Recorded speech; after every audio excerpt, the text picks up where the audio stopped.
Hi guys, welcome back to my channel. Please press the bell icon so that you can get the notification whenever I upload the video. So today we are going to discuss about the epidemiology of infectious diseases. अब epidemiology है क्या? हमारी epidemiology होती है कि किसी भी disease की उस बारे में पढ़ना, मतलब कि वो होता क्या है, उसके प्रिवेंशन क्या है, उसके सिम्टम्स क्या है, उसको हम कंट्रोल कैसे कर सकते हैं, मतलब उसके बारे में कंप्लीट इंफॉर्मेशन पता लगाना इज एपिडेमियोलॉजी। तो हम सबसे पहले बात करेंगे ट्यूबरक्लोसिस के बारे में, जिसे हम नॉर्मली टीबी भी कह देते हैं। टीबी जो है हमारा, ये कौन कॉज करता है? एक बैक्टीरिया होता है, that is are mycobacterium tuberculosis, जो इसे जो है वो कॉज कराता है। मतलब इस बैक्टीरिया की वजह से मायोबैक्टीरियम ट्यूबरक्लोसिस जो है ये हमें इफेक्ट करता है, जिसकी वजह से हमें टीबी होता है। तो ये किसको मोस्ट ऑफरली ये इफेक्ट करता है? लंग्स को। मतलब मोस्ट ऑफरली यही देखा गया है कि हमारे लंग्स को ही जो है वो इफेक्ट करता है। टीबी जो हमारा ये क्यूरेबल है और प्रिवेंटेबल भी है। मतलब ऐसा नहीं है कि किसी को टीबी हो गया तो वो ठीक नहीं हो सकते, नहीं, वो ठीक हो सकता है और इसको हम प्रिवेंट भी कर सकते हैं दोबारा होने से। टीबी जो हमारा ये पर्सन टू पर्सन स्प्रेड हो सकता है थ्रू द एयर। तो हमें अवॉइड कर, ये नहीं कि बिल्कुल मतलब मिलना नहीं चाहिए किसी टीबी वाले पर्सन से, मिलो लेकिन मतलब मास्क वगैरह उस पर्सन लगा रखा हो तो उससे हमें कोई इफेक्ट नहीं होगा। ये जो हमारे एक वर्ल्ड में काफ़ी ज़्यादा देखा गया, मतलब इसका जो रेट है वो काफ़ी ज़्यादा हाई हुआ। 2018 में जो है इसके सबसे ज़्यादा केसेस देखे गए थे टीबी के। 8 कंट्रीज जो हैं वो 2/3 ऑफ न्यू टीबी केसेस जो देखे गए थे 2018 में उसके लिए अकाउंट करती हैं। यानी कि 2/3 जो केसेस हैं वो इन 8 कंट्रीज से ही जो है पाए गए थे। India, China, Indonesia, Philippines, Pakistan, Nigeria, Bangladesh and South Africa. मतलब 2/3 जो केसेस आए थे टीबी के 2018 में जो हमने देखे थे, उसमें से इन 8 कंट्रीज का 2/3 कॉन्ट्रीब्यूशन था उसमें। अब रिस्क पे कौन कौन है कि किसको टीबी हो सकता है, या फिर मोस्ट इजीली जिनको टीबी हो सकता है वो कौन कौन है उसमें? सबसे पहले तो ये अडल्ट में काफ़ी ज़्यादा देखा जाता है कि मतलब जो अडल्ट स्टेज आती है हमारी 18 के बाद वाली, उसमें जो है उस एज ग्रुप में जो भी पर्सन है वो काफ़ी ज़्यादा रिस्क पे है, क्योंकि हमारा लाइफस्टाइल ऐसा हो जाता है जिसकी वजह से टीबी जो है हमें वो इजीली इफेक्ट कर सकता है। 95% केसेस जो और या फिर जो डेथ देखी गई है वो हमारी डेवलपिंग कंट्रीज में ही देखी गई है। यानी कि ये सारी, जैसे इंडिया हमारी डेवलपिंग कंट्रीज है, तो 95% जो केसेस और डेथ्स हैं वो डेवलपिंग कंट्रीज में ही देखे गए हैं। और अगर किसी को एच है, अगर आपको एच के बारे में पढ़ना है या एड्स के बारे में पढ़ना है, तो ये मैंने अपनी एक वीडियो में दे रखा है, इम्यूनो डेफिशिएंसी वाली में है। तो मैं आपको उसका लिंक नीचे दे दूंगी डिस्क्रिप्शन में, आप वहाँ से देख सकते हैं कि एड्स और एच क्या होता है। हाँ, तो हम क्या बात कर रहे थे कि क्या कहते हैं कौन रिस्क पे है। तो अगर कोई इन्फेक्टेड है हमारा एच से, तो 19 टाइम्स यानी कि 19 टाइम ये होता है कि उसको टीबी जो है वो डेवलप हो सकता है, और वो भी एक्टिव टीबी। तो ये जो रिस्क है हमारा एक्टिव टीबी का, ये ज़्यादा होता है पर्सन में एज कम्पेयर जिसका इम्यून सिस्टम जो है वो ठीक ना हो, मतलब किसी का इम्यून सिस्टम प्रॉपर नहीं है, वीक है। तो उसमें जो हमारा एक्टिव टीबी का जो चांसेस है वो काफ़ी ज़्यादा हाई होते हैं। टीबी के टाइप्स हैं वो भी हम आगे पढ़ेंगे। पीपल जो हमारे अंडर न्यूट्रिशन है 3 टाइम्स मोर एट रिस्क, मतलब कि जो प्रॉपर खाना नहीं मिलता है जिनको, या गरीब हैं उनको जो है टीबी होने का ज़्यादा वो रहता है। जिनको प्रॉपर न्यूट्रिशन नहीं मिल रहा उनको भी टीबी होने के चांसेस काफ़ी ज़्यादा हाई रहते हैं। या फिर कोई अल्कोहल का कंजप्शन काफ़ी ज़्यादा कर रहा है या टोबैको का, तो उससे भी जो रिस्क है हमारा टीबी का वो काफ़ी ज़्यादा बढ़ जाता है। तो ये था हमारा कि रिस्क किस किस को है। अब हम बात करते हैं टाइप्स ऑफ टीबी। टीबी हमारे 3 टाइप के पाए गए हैं। एक होता है हमारा एक्टिव टीबी, एक है हमारा miliary TB, and last one is latent TB. Active TB क्या है? ये हमारा इलनेस है जिसमें टीबी बैक्टीरिया जो है काफ़ी ज़्यादा हाईली रेपिड, मतलब डिवाइड करता है, मल्टीप्लाई करता है इन are different organs of the body. मतलब अगर किसी को एक्टिव टीबी है तो वो काफ़ी ज़्यादा मतलब रिस्की हो जाता है उस पर्सन के लिए, as comparative to miliary TB and latent TB. Latent TB is not that much risk, वो तो सिर्फ मतलब हमारी बॉडी पढ़ते हैं हम आगे। तो जो एक्टिव टीबी होता है हमारा काफ़ी रेपिडली जो है वो मल्टीप्लाई करता है, जिससे कि अब वो रेपिडली मल्टीप्लाई कर रहा है तो हमारे ऑर्गन्स को भी अफेक्ट करेगा। तो एक्टिव टीबी की वजह से काफ़ी इश्यूज हो जाते हैं। अब पर्सन जिसको एक्टिव टीबी है वो बाकी पर्सन को भी जो है टीबी ट्रांसमिट कर सकता है। कैसे कर सकता है कि अगर उसने कफ करा, उसके इन्फेक्शियस पार्टिकल एयर में आ गए, वो आपने इनहेल कर लिए, तो एक पार्टिकल भी अगर हमारे अंदर चला गया तो वो हमें इन्फेक्ट कर सकता है टीबी से। Second is are miliary TB. Miliary TB जो है काफ़ी ज़्यादा रेयर फॉर्म है। ये भी हमारा एक्टिव डिजीज ही होता है। ये जब होता है जब हमारा टीबी बैक्टीरिया जो हमारे ब्लड स्ट्रीम में चला जाए, तब उसको हम बोल देते हैं मिलेरी टीबी। मतलब जब तक हमारे ऑर्गन्स वगैरह में है तो हम उसको बोलेंगे एक्टिव टीबी, लेकिन अगर वो हमारे ब्लड स्ट्रीम में चला गया तो हम उसको बोलते हैं मिलेरी टीबी। इसमें क्या होता है कि जो बैक्टीरिया है वो हमारे टाइनी नोड्यूल्स बन जाएगा ऑल ओवर द बॉडी। वो टाइनी टाइनी नोड्यूल्स, क्योंकि ब्लड हमारा पूरी बॉडी में फ्लो करता है, तो वो मल्टीपल ऑर्गन्स को जो है वो इफेक्ट करेगा एक ही टाइम पे। अगर किसी एक पर्टिकुलर ऑर्गन में है, एक्टिव टीबी क्या है हमारे किसी एक पर्टिकुलर ऑर्गन में, तो उस पर्टिकुलर ऑर्गन में इफेक्ट करेगा। लेकिन मिलेरी क्या है हमारे ब्लड स्ट्रीम में है, तो हमारे काफ़ी सारे ऑर्गन्स को जो है इफेक्ट कर सकता है एक ही टाइम में। ये भी काफ़ी ज़्यादा, मतलब इससे तो डेथ होने के चांसेस भी बहुत ज़्यादा हाई हो जाते हैं। Last is are latent TB. Latent TB वो टीबी होता है जिसमें कि हमारे कोई डिजीज डेवलप नहीं होगा हमें, क्योंकि ये अपने इतने सिम्टम्स दिखाता ही नहीं। अगर हम इसका चेस्ट एक्सरे वगैरह भी कराएं तो वो नॉर्मल ही आएगा। ये इतनी जल्दी हमारा शो भी नहीं होता किसी टेस्ट में कि हाँ हमें टीबी है, क्योंकि ये इतना डिवाइड नहीं करता और इसका इतना मतलब इफेक्ट भी नहीं होता हमारी बॉडी पे। तो लेटेंट टीबी जो है इस less risky, risky but less risky. तो ये थे हमारे टाइप्स ऑफ टीबी। अब सिम्टम्स क्या क्या होते हैं हमारे टीबी में, जैसे कि अगर सिम्टम्स जो है वो डिपेंड करेंगे कि कौन सा टीबी हमें लेटेंट है, इनएक्टिव है या फिर एक्टिव टीबी है, तो उस पर जो है वो डिपेंड करता है। अगर लेटेंट या फिर इनएक्टिव टीबी है हमें, तो कोई हमें सिम्टम्स होंगे ही नहीं। लेकिन अगर हमें एक्टिव टीबी है तो जो हमारा सिम्टम्स है वो क्या क्या होंगे।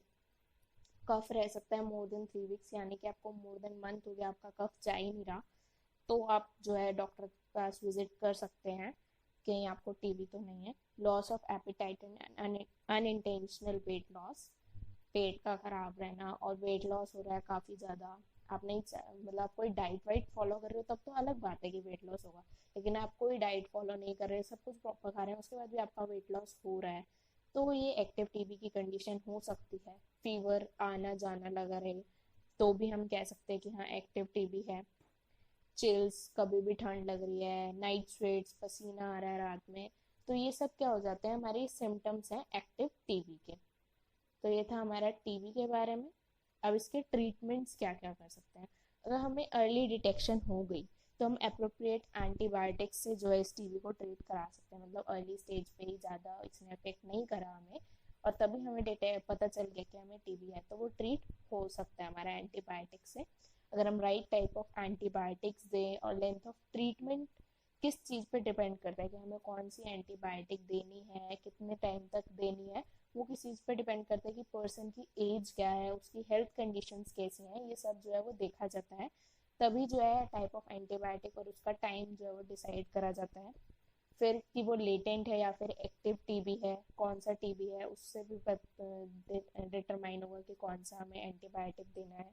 लोकेशन कहाँ, मतलब इन्फेक्शन कहाँ पे टीबी बैक्टीरिया जो है हमें वो इन्फेक्ट कर रहा है, स्ट्रेन जो है टीबी की वो ड्रग रेजिस्टेंस है कि नहीं है, मतलब इन सब बारे में हमें जो है वो पता लगाना होता है, तभी हम कोई एंटीबायोटिक दे सकते हैं। अब जो ट्रीटमेंट है हमारा लेटेंट टीबी का वो वेरी करता है। एंटीबायोटिक हमें कई बार जो है सिर्फ 12 वीक्स, वंस अ वीक लेनी होती है 12 वीक्स तक, या फिर हमें डेली लेनी है 9 मंथ्स के लिए। वो डिपेंड करता है कि हमें लेटेंट टीबी कहाँ है, कितना है, उस चीज़ पे जो है वो डिपेंड करता है। ऐसी टीबी एक्टिव टीबी के लिए है कि 6 to 9 मंथ्स चलेगी या फिर उससे ज़्यादा चलेगी, ये सब जो है ये डिपेंड करता है कि हमें कौन सा टीबी है, तो उस अकॉर्डिंग जो है हमें प्रोवाइड की जाती है मेडिसिन। अब ये एसेंशियल है कि हम इस कोर्स को जो है वो कंप्लीट करें। अगर हम कंप्लीट नहीं करते, चाहे हमारे सिम्टम्स चले गए, हम कंप्लीट नहीं कर रहे, तो उसके बाद हमारे पास ये चांस रहता है कि हमें दोबारा टीबी हो सकता है। तो ये टीबी के केस में ही नहीं, ये मैं कहना चाहूँगी कि हम सब में ये हैबिट होती है। फीवर भी हुआ तो ठीक है, एक ले ली, डॉक्टर ने हमें कहा 3 डेज का कोर्स करना है, हमने 1 डे का कोर्स करा, हम ओके फील कर रहे हैं, हम उसको छोड़ देते हैं, तो क्या होता है हमें दोबारा फीवर आ जाता है। तो इसलिए जो है वो प्रॉपर एंटीबायोटिक्स दी जाती हैं ताकि वो प्रॉपर आपकी बॉडी से जा सके। तो वो तो डॉक्टर को ही पता है ना कि वो 3 दिन में जाएगा, 2 दिन में जाएगा, तो इसलिए हमें अपने डॉक्टर की सुननी चाहिए और जो हमारा कोर्स है उसे पूरा कंप्लीट करना चाहिए, अगर हमें किसी को जड़ से जो है डिजीज को जो है वो खत्म करना है। नहीं तो फिर दोबारा से होगा, फिर और लंबे टाइम के लिए आपको कोर्स करना पड़ेगा। तो इससे बेटर है ना कि एक ही बार कर लो। तो इसलिए हमें जो है वो कोर्स कंप्लीट करना चाहिए हर एक केस में। टीबी नहीं, हर एक केस में ऐसा होना चाहिए कि हम अपना कोर्स कंप्लीट करें। नेक्स्ट डिजीज आता है हमारा डेंगू। डेंगू जो है हमारे ये मॉस्किटो बॉर्न वायरल डिजीज है, मतलब मॉस्किटो से होता है, तो हम सबको पता ही होगा। आजकल डेंगू मलेरिया मतलब हो जाता है मॉस्किटोज जब आते हैं हमारे। तो ये हमारा मॉस्किटो बॉर्न वायरल डिजीज है।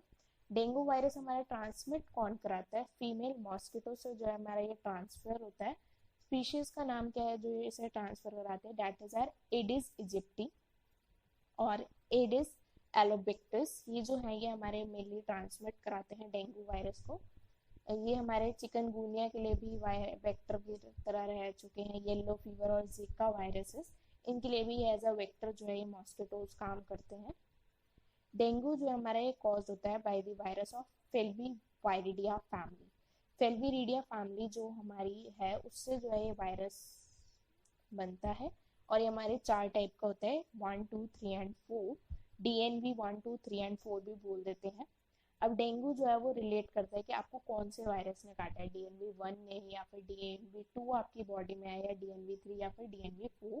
तो ये डिपेंड करता है कि कौन सा वायरस आपकी बॉडी में आया है। तो किसी से भी जो है हमारा ये वायरस इन्फेक्ट हो सकता है। और या फिर अब अगर हमें एक बार डेंगू 1 ने कर दिया, मतलब एक बार फीमेल मॉस्किटो हमारे अंदर डेंगू 1 ले आई, लेकिन दूसरी बार जो है हमारे अंदर डेंगू 2 ले आई, तो अब डेंगू 1 के लिए जो हमारे अंदर एंटीबॉडीज है वो अलग बनी है, डेंगू 2 के लिए अलग बनानी पड़ेंगी। तो इस तरीके से एक बंदा जो है वो 4 बार डेंगू को ले सकता है, मतलब डेंगू से इन्फेक्ट हो सकता है, क्योंकि चारों वायरस, सपोज करो, होनी नहीं चाहिए किसी किस्मत इतनी बुरी कि चारों बार अलग अलग वायरस आ गया, तो आपको 4 बार जो है वो डेंगू होने के चांसेस हो सकते हैं लाइफ टाइम में। अब ये जो जैसे हमारा फ्लू है, जिन फ्लू लाइक इलनेस जो हमें इफेक्ट करती हैं इन्फेंट्स को, यंग चिल्ड्रन के लिए, उसमें जो है डेथ भी हो सकती है। मतलब किसी इन्फेंट जो हमारे बच्चे हैं या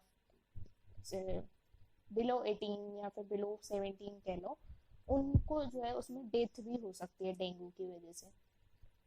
अब इसके टाइप्स पे आ जाते हैं। WHO ने जो है इसको 2 टाइप के कैटेगरीज में जो है वो डिवाइड करा है। एक होता है हमारा डेंगू विद और विदाउट वार्निंग साइंस, मतलब कि या तो वो साइन दे रहा है या फिर वो नहीं दे रहा। दूसरा है हमारा सीवियर डेंगू, यानी कि जिसमें हमारा डेथ होने के चांसेस काफी ज्यादा हाई हो जाते हैं। तो ये जो सब क्लासिफिकेशन है हमारी डेंगू के विद और विदाउट साइंस या फिर सीवियर डेंगू, ये हमें हेल्प करते हैं कि मतलब डॉक्टर्स को हेल्प करते हैं कि उन्हें कौन से मतलब पेशेंट को किस तरीके से ट्रीट करना है, हॉस्पिटल में एडमिट करना है नहीं करना है, क्लोज ऑब्जर्वेशन में रखना है, रिस्क ऑफ डेवलपिंग कितना है। तो इस तरीके से जो है कि अब हमें टाइप पता चल जाएगा तो हम उस तरीके से उसको एंटीबायोटिक्स दे सकते हैं ना, जैसे हमारे टीबी के केस में था। तो ऐसे ही हमारा डेंगू के केस में होता है कि अगर हमें पता चल रहा है सीवियर है या फिर वैसे ही है, तो हम उस तरीके से मेडिसिन देंगे। अब इसके सिम्टम्स क्या क्या होते हैं? यूजुअली 2 से 7 दिन जो है ये रहता है हमारा, और इसका इंक्यूबेशन पीरियड जो है हमारा वो 4 से 10 डेज आफ्टर द बाइट। मतलब कि अगर आपको मॉस्किटो ने बाइट कर लिया, उसके 4 से 10 दिन में जो है आपको पता चलेगा कि हाँ आपके अंदर वायरस है। ये नहीं कि आपको मॉस्किटो ने बाइट कर और इमीडिएट आपको डेंगू हो जाएगा, नहीं। उसके बाद भी 4 से 10 दिन जो है इसको लग जाते हैं अपने बिग वायरस को मल्टीप्लाई कराने में हमारी बॉडी में। तो डेंगू जो है हमारा वो सस्पेक्ट कैसे हो सकता है? अगर हमें हाई फीवर है 40 डिग्री सेल्सियस या फिर 10 डिग्री फ़ारेनहाइट, अगर इतना हमें फीवर है तो जो है हम कह सकते हैं कि हाँ हमें डेंगू है। और बाकी क्या सिम्टम्स हो सकते हैं कि सिवियर हेडेक है, पेन हो रहा है हमारा आईज में या आईज के नीचे, जॉइंट पेन्स है, मसल पेन है, नोजिया मतलब चक्कर वक्कर आ रहे हैं, वॉमिटिंग, स्वेलिंग ग्लैंड्स, रैश, मतलब ये सारे सिम्टम्स। तो फीवर के साथ अगर हमें ये सारे सिम्टम्स नजर आ रहे हैं, इनमें से कोई 2 3 भी आ रहे हैं, तो हम कह सकते हैं कि हाँ डेंगू हो सकता है। अब हमारे डायग्नोस, कैसे हम इसको डायग्नोस करेंगे कि हाँ हमें डेंगू है? तो सेवरल मेथड जो हमें वो यूज किए जाते हैं डायग्नोस करने के लिए डेंगू इन्फेक्शन को, इसको डेंग भी बोल देते हैं। डेंगू वायरस के लिए भी कोई सा भी हो सकता है हमारा। तो ये जो हमारे ये इंक्लूड करते हैं virological test and serological test. दो तरीके के टेस्ट होते हैं। वायरोलॉजिकल टेस्ट में जो है हम डायरेक्ट जो है वो एलिमेंट जो है हमारा वायरस का उसको डिटेक्ट करते हैं, जबकि सेरोलॉजिकल टेस्ट में क्या है कि हम ह्यूमन ड्राइव्ड इम्यून कंपोनेंट्स, मतलब कि जो हमारी बॉडी ने रिस्पॉन्स करा वायरस के लिए उसको जो हम वो लेते हैं। वायरोलॉजिकल में हम वायरस ले रहे हैं, नाम पता चल रहा है वायरस वायरोलॉजिकल है तो यानी हम डायरेक्ट वायरस को डिटेक्ट करेंगे, जबकि सीरोलॉजिकल में ह्यूमन ने कैसे रिस्पॉन्ड करा उसके अगेंस्ट जो उसने बनाई एंटीबॉडीज उसको लेते हैं ह्यूमन ड्राइव्ड इम्यून कंपोनेंट्स को। ठीक है। अब जो ये डिपेंड जो टाइम ऑफ पेशेंट प्रेजेंटेशन है, यानी कि पेशेंट को कब पता चल रहा है कि हाँ उसको डेंगू है, ये डिपेंड करता है कि उसको कौन सा जो है वायरस हुआ है। एप्लीकेशन अब ये भी हम अगर हमें काफ़ी लेट पता चला तो हमें ट्रीट करने में भी काफ़ी ज़्यादा मुश्किल हो सकती है।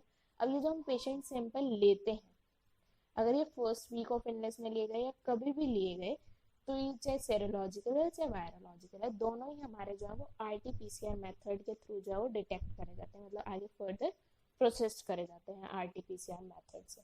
अब इसका ट्रीटमेंट क्या है? कोई स्पेसिफिक ट्रीटमेंट नहीं है। सबसे पहले तो हमारे डेंगू फीवर के लिए, फीवर को रिड्यूस करने के लिए हम पेन किलर्स दे देते हैं, जिससे कि हमारे जो मसल है के या फिर पेन हो रहा है या फीवर है वो हमारे कंट्रोल में आ जाए। बाकी ऐसी कोई पर्टिकुलर इसके लिए ट्रीटमेंट नहीं है।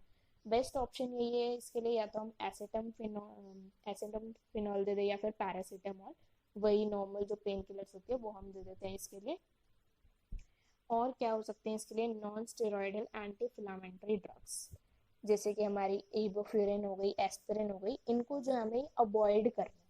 अवॉइड क्यों करना है? अभी ये जो एंटी इन्फ्लेमेटरी ड्रग्स है, क्यों करना है? अभी ये जो एंटी इन्फ्लेमेटरी ड्रग्स है ये हमारे ब्लड की थिनिंग करा देते हैं, जिससे कि जो डिजीज रिस्क है उससे हम वो हमारे हेमरेज तक बढ़ सकता है, क्योंकि ब्लड थिनर जो है हमारे वो प्रोग्नोसिस करा देंगे, उनकी जो डेवलपमेंट है वो हाई करा देंगे, या फिर उनका फ्लो जो है वायरस का हमारी बॉडी में वो काफ़ी ज़्यादा इजीली हो जाएगा। तो इसलिए हमें ये non steroid anti inflammatory drugs को तो कम्प्लीटली अवॉइड करना चाहिए डेंगू के टाइम। ठीक है। अब आ जाते हैं हमारे थर्ड डिजीज पे, that is are malaria. Malaria हमारा किससे होता है? Plasmodium parasite. प्लाज्मोडियम पैरासाइट जो हमारा वो मलेरिया कॉज करते हैं। ये जो पैरासाइट है ये हमारे पीपल किसी को बाइट करा, इन्फेक्टेड फीमेल एनोफिली ने मतलब जो हमारी इन्फेक्टेड फीमेल एनोफिली मॉस्किटो है उसने जो है वो बाइट कर दिया पर्सन को, तो वो उसमें ट्रांसमिट कर देगी, इसलिए इनको मलेरिया वेक्टर्स भी बोला जाता है। ये जो हमारे ये 5 टाइप के पैरासाइट स्पीशीज हैं जो मलेरिया कॉज करने में जो है ह्यूमंस में एक वेक्टर की तरह काम करते हैं, जैसे कि हमारी उनमें से दो जो है हमारी Plasmodium falciparum and Plasmodium vivax, ये जो है एक ग्रेटेस्ट थ्रेट है, मतलब कि ये दो स्पीशीज जो है वो सबसे ज़्यादा मलेरिया कॉज कराती है ह्यूमंस में, बाकी तीन जो है वो इतना नहीं कराती। मलेरिया हमारा काफ़ी ज़्यादा एक्यूट फेब्राइल इलनेस है, मतलब रिस्क काफ़ी ज़्यादा है इसमें कि डेथ हो सकती है। तो अगर हमारे किसी अंडर 5 ईयर्स जो चिल्ड्रन है उसको ये इफेक्ट कर गया मलेरिया, तो उसमें डेथ होने के चांसेस 90% होते हैं कि हाँ डेथ होगी ही होगी। अब इसके सिम्टम्स क्या क्या हैं मलेरिया के? 6 to 8 days जब हमें मॉस्किटो जो है वो बाइट कर गया उसके बाद जो हमें सिम्टम्स दिखाई देने लगते हैं, वही इसका इंक्यूबेशन पीरियड 6 to 8 days है। डेंगू का हमारा 4 to 10 days होता है, मतलब इस उनको 4 to 10 days चाहिए अपने आप को शो रेप्लिकेट वगैरह करने के लिए। इनको 6 to 8 days में जो है इनका सिम्टम्स हमें दिखने लग जाते हैं। तो क्या क्या हो सकता है? हाई फीवर हो सकता है अप टू 105 डिग्री फ़ारेनहाइट, जिसमें हमें चिलिंग भी हो सकती है, मतलब कप कपाएं। तो प्रीफिस स्वेटनिंग हो सकती है हमारा, अगर फीवर सडनली ड्रॉप कर गया तो मतलब वही कभी हाई हो जाएगा कभी ड्रॉप कर जाएगा। तो ये जो है हमारे सिम्टम्स हैं। फिटीग हो गया, हेडेक हो गया, muscle एकेज, abdominal discomfort, nausea, vomiting, feeling faint when you stand up or sit quickly, मतलब कि अगर हम एकदम से जो है वो खड़े हो रहे हैं या बैठ रहे हैं तो हमें चक्कर से आने लग जाते हैं। तो ये हमारे सिम्टम्स हैं मलेरिया के जो देखे गए हैं मोस्टली मलेरिया पर्सन में जिनको मलेरिया होता है। तो अब हम आ जाते हैं इसके ट्रीटमेंट पे। मलेरिया में जो हमें एंटी मलेरियल ड्रग्स दी जाएंगी, ऑब्वियसली बात है, जिससे कि हमारे सिम्टम्स जो है वो कंट्रोल हों। या फिर मेडिकेशन करने को बोला जाता है कि फीवर कंट्रोल में रहेगा, उससे एंटी सीजर मेडिकेशन दी जाती है। अगर काफ़ी ज़्यादा मलेरिया हमारे कंट्रोल में नहीं हो रहा, पर्सन को ज़्यादा इफेक्ट कर रहा है, तो उसके लिए हम एंटी सीजर मेडिकेशंस भी जो है वो दे देते हैं। तो इस टाइप की जो मेडिकेशन जो हम यूज़ करते हैं मलेरिया के लिए, वो डिपेंड करता है कि उसकी सिविरिटी कितनी है डिजीज़ की।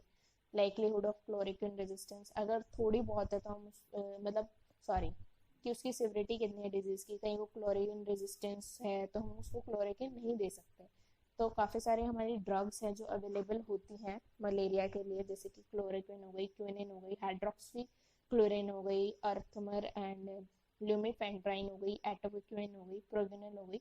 सॉरी, मैंने ऊपर ना एक चीज़ बोली थी कि क्लोरोक्विन रेजिस्टेंस, यानी मतलब हम ये देख रहे हैं कि वो किसके लिए रेजिस्टेंस है। मैंने ये नहीं कहा कि वो क्लोरोक्विन के लिए ही रेजिस्टेंस होगा, नहीं, मतलब कि वो क्लोरोक्विन उसको इफेक्ट कर पा रही है। तो इसलिए जो है ये सारी ड्रग्स जो है क्लोरोक्विन, क्विनिन, हाइड्रोक्सीक्लोरिन, आर्थेमिर, ल्यूमिफेंट्राइन, एटोक्विन और प्रोगेनिन, ये सारी जो है मलेरिया के केस में दी जाती हैं।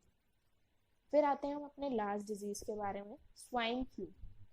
स्वाइन फ्लू जो है हमारा ये रेस्पिरेटरी डिजीज है, जो कि हमारा कौन कराता है, इन्फ्लुएंजा वायरस। और ये हमारे पिग्स में जो है वो पहले इफेक्ट करती थी, लेकिन अब ये ह्यूमंस में भी देखा गया है। मोस्टली जब ये पड़ा स्टार्ट हुआ था तो ये सबसे पहले पिग्स में ही देखा गया था, उसके बाद जो है ये ह्यूमन में जो है हमारा वो दिखने लगा। इसकी वजह से क्या होता है, हमारी कफ हो जाएगी, बार्किंग कफ, एपेटाइट डिक्रीज हो जाएगा, नेसल सिक्रीशन, या फिर और भी काफ़ी सारे बिहेवियर्स हैं जो देखे गए हैं। स्वाइन फ्लू वायरस अगर म्यूटेट होता है तब वो इजीली जो है हमारा वो ह्यूमंस में ट्रांसमिट हुआ, मतलब उसकी म्यूटेशन हुई जिसकी वजह से वो हमारे ह्यूमंस में जो है वो ट्रांसफर हुआ। ये हमारे 1 to 2 वीक्स रहता है, मतलब अगर किसी पिग को ये हो गया तो उसके बाद वो सिर्फ 1 से 2 वीक्स ही जो है वो सर्वाइव कर पाता है। पिग्स में कौन सा इन्फ्लुएंजा है ये, जो मतलब कौन सा वायरस है, उसका नाम है इन्फ्लुएंजा ए H3N2V। अब ये जो वी है एंड में, इसका मतलब ये है कि जो हमारा वायरस है वो नॉर्मली इन्फेक्ट करेगा सिर्फ पिग्स को, ना कि ह्यूमंस को। मतलब लास्ट में जो हमारा स्मॉल वी है उसका मतलब है ये सिर्फ हमारे पिग्स को इफेक्ट कर रहा है, ये हमारे ह्यूमंस को इन्फेक्ट नहीं कर रहा। ह्यूमंस में कौन सा वायरस करता है, H1N1 वायरस जो है वो हमारा कॉमनली दिखा गया है ह्यूमंस के केस में। म्यूटेंट है ये इसका H3N1 का, H1N1 कुछ करके हमारा वायरस है जिसका ये म्यूटेंट है हमारा H1 वायरस, जो ह्यूमंस में देखा जाता है। स्वाइन फ्लू जो है हमारा वो ट्रांसमिट हो सकता है पर्सन टू पर्सन, अगर हम इनहेलेशन या इंजेक्शन कर ली किसी भी ड्रॉपलेट की, आसपास हमारा कोई स्नीज कर रहा है या कफ कर रहा है और उसे स्वाइन फ्लू है, तो हमारे अंदर अगर हमने इनहेल कर लिया एक ड्रॉपलेट भी जो है वो काफ़ी है हमें इन्फेक्ट करने के लिए स्वाइन फ्लू से। इंक्यूबेशन पीरियड क्या है इसका, 1 to 4 days। एवरेज जो है वो 2 दिन ही बोला जाता है कि 2 दिन बाद जो है वो दिखने लगता है। कुछ पीपल्स में ऐसा भी देखा गया है कि इंक्यूबेशन पीरियड जो है हमारा वो 7 days तक रह एक्सटेंड कर जाता है अडल्ट में या फिर चिल्ड्रंस में। मोस्टली जो है अगर ये तो था इंक्यूबेशन के पीरियड के बाद, अब सिक कितना रहता है इंसान से, 5 to 7 days तक जो है इंसान जो है वो सिक रहेगा, जबकि बीमार रहेगा। अब इसके सिम्टम्स क्या क्या है स्वाइन फ्लू के, वही फीवर तो है ही, 100 डिग्री फ़ारेनहाइट या फिर उससे ज़्यादा जो है अगर हमारे को फीवर है तो हमारे स्वाइन फ्लू के सिम्टम है। कफ यूजुअली जो है इसमें ड्राई कफ होता है हमारा, एक होता है हमारा ड्राई कफ, एक होता है हमारा वेट कफ, यानी कि एक में हमारा बलगम वगैरह होती है और एक में खुर लगा रहता है, तो वो उस टाइप का कफ जो है हमारा वो होता है। Nasal secretion, fatigue, headache, fatigue being reported in the most infected individuals, मतलब कि सबसे ज़्यादा यही दिखा गया है कि फेटीग जो है वो काफ़ी ज़्यादा इंडिविजुअल, मतलब थकान रहना पूरे दिन, कुछ काम नहीं करा उसके बाद भी थकान, तो वो जो है वो काफ़ी ज़्यादा देखी गई है मोस्टली केसेस में स्वाइन फ्लू के। कुछ पेशेंट्स को जो है हमारा वो सोर थ्रोट भी हो जाता है, या रैशेज हो गए बॉडी पे, या मसल पेन्स हो रहे हैं, हेडेक है, चिल, नॉजिया, वॉमिटिंग, डायरिया, मतलब कुछ पेशेंट्स में, मतलब 90% पेशेंट में तो हमने ऊपर वाले सिम्टम्स देखे हैं, 10% में ये भी देखे गए हैं, तो हम इनको साइड लिस्ट नहीं कर सकते, मतलब ये भी हो सकते हैं। सिम्टम्स जो है वो यूजुअली वही हमारे 1 to 2 वीक्स रहते हैं, लेकिन अगर लॉन्गर रहे तो सिवियर इन्फेक्शन हो सकता है, मतलब कोई और डिजीज हो सकता है, मलेरिया, डेंगू वगैरह। तो इसलिए आजकल डॉक्टर्स जो है वो सारे टेस्ट करा देते हैं कि कोई भी हो सकता है, तो इसीलिए जो हमारे वो डॉक्टर सारे टेस्ट कराते हैं। कि कहीं पता चले हम स्वाइन फ्लू की दवाई दे रहे हैं पर बेचारे को था तो मलेरिया। तो इसलिए जो आजकल टेस्ट कराए जाते हैं अगर थोड़ा बहुत फीवर 3 दिन से ज़्यादा रहा तो। अब आ जाते हैं हमारे ट्रीटमेंट पे। काफ़ी सारी एंटीवायरल ड्रग्स जो हैं वही इसमें यूज़ की जाती हैं ट्रीट करने के लिए, जैसे कि हमारी ऑसेल्टेमवीर हो गई, पैरामवीर हो गई, जैनमवीर। ये जो है हमारी, ये देखिए ये बेस्ट वर्क करते हैं स्वाइन फ्लू में। कुछ जो हैं जो इसको मतलब ऑसेल्टमवीर को जो है वो रिस्पॉन्ड नहीं करते, तो फिर हम उसमें पैरामवीर या फिर जैनमवीर जो है वो देते हैं। ये जो हमारे जब वर्क करेंगे, अगर हम उनको विद इन 48 आवर्स दे दिए, मतलब जब भी हमें फ्लू सिम्टम्स दिखे उसके 48 आवर्स के अंदर अंदर अगर हमने ये ले ली ड्रग, तो हमारा जो वर्क है वो काफ़ी ज़्यादा अच्छा होगा। लेकिन बाद में भी हम देते हैं, अगर अब देनी तो यही है, तो अगर तो बाद में देंगे इतनी जल्दी इफेक्ट नहीं दिखेगा जितनी जल्दी जो है अगर हमने 48 आवर्स के अंदर दे दी तो दिखेगा। अब एंटीबायोटिक जो है वो कुछ नहीं कर सकती, क्योंकि इसमें हमारा वायरस ना कि बैक्टीरिया, मतलब अगर हम इसमें एंटीबायोटिक्स दे दें तो वो हमारा कोई असर नहीं करेंगी, क्योंकि फ्लू है तो किसने किया, हमें वायरस ने ना कि बैक्टीरिया ने। तो एंटीबायोटिक्स देने का इसमें कोई फ़ायदा नहीं है कि अगर आपका डॉक्टर आपको एंटीबायोटिक्स दे रहा है लेकिन उससे कुछ नहीं होगा, क्योंकि स्वाइन फ्लू है ये हमें वायरस ने किया ना कि बैक्टीरिया ने। तो एंटीबायोटिक्स यूजुअली हमारी बैक्टीरिया के थ्रू अगर कोई डिजीज़ है, जैसे कि हमारा ट्यूबरक्लोसिस है या फिर और कोई बैक्टीरिया जिससे हमें बैक्टीरिया डिजीज कॉज कर रहा है, उसमें हम एंटीबायोटिक्स से तो वो वर्क करेंगी। तो ये थे हमारी एपिडेमियोलॉजी इन डिजीजेस की। That's it. Thank you so much. Please like share and